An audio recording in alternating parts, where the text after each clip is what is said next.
twice up and down the deck and not a word. Then I shall ask you something." So they passed on, side by side, the touch of her fingers keeping this new courage alive in his heart, his head uplifted even to the stars towards which their rolling mast pointed. It was wonderful, this, to tell the truth, to open the door of his heart. "Now I am going to ask you something," she said, when they turned for the third time. "You may think it a strange question, but you must please answer it. To me it is rather important. Just what were your feelings for Beatrice?" "I think I was fond of her," he answered thoughtfully. "I know that I hated her when she came in from the schoolhouse, when I understood. Both of us, in the days of our joint poverty, had scoffed at principles, had spoken boldly enough of sin, but I can only say that when she came, when I looked into her eyes, I seemed to have discovered a new horror in life. I can't analyze it. I am not sure, even now, that I was not more of a beast than I had thought myself. I am not sure that part of my rage was not because she had escaped and I couldn't."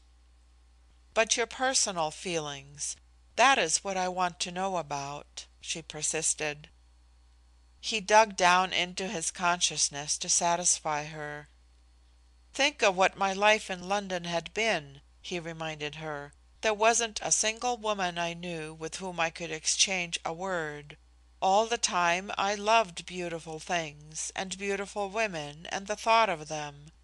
I had gone out into the streets at night sometimes, and hung around the entrances to theaters and restaurants, just for the pleasure of looking at them with other men. It didn't do me any good, you know, but the desire was there. I wanted a companion like those other men had. Beatrice was the only woman I knew. I didn't choose her. It wasn't the selective instinct that made her attractive to me. It was because she was the only one. I never felt anything great when I was with her," he went on hoarsely. "I knew very well that ours were ordinary feelings. She was in the same position that I was.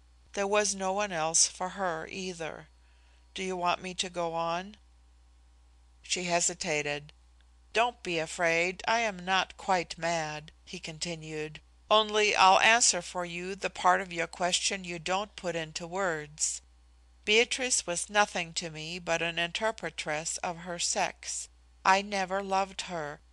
If I had, we might in our misery have done the wildest, the most foolish things.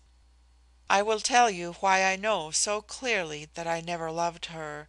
I have known it since you have been kind to me, since I have realized what a wonderful thing a woman can be, what a world she can make for the man who cares, whom she cares for." Her fingers gripped his tightly. "And now," she said, "I know all that I want to know and all that it is well for us to speak of just now. Dear friend, will you remember that you are sharing your burden with me, and that I, who am accounted something in the world and who know life pretty thoroughly, believe in you and hope for you." They paused for a moment by the side of the steamer rail. She understood so well his speechlessness.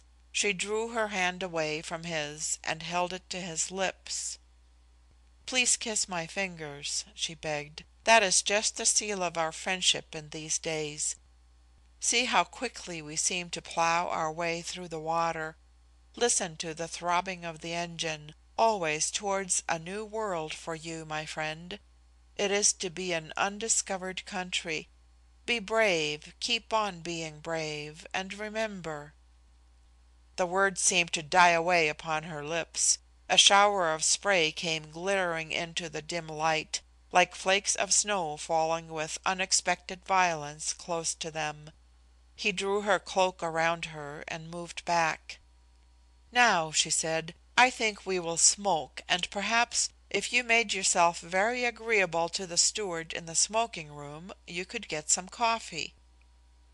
"One moment," he pleaded. "Remember what? Do you realize that there is just one word I still need? One little word to crown all that you have said."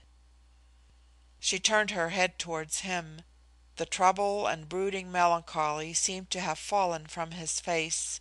She realized more fully its sensitive lines, its poetic, almost passionate charm. She was carried suddenly away upon a wave of the emotion which she herself had created. "Oh, but you know," she faltered. "You see, I trust you even to know when Now, your arm, please, until we reach the smoking room. And mind, I must have coffee." End of Book 1, Chapter 8.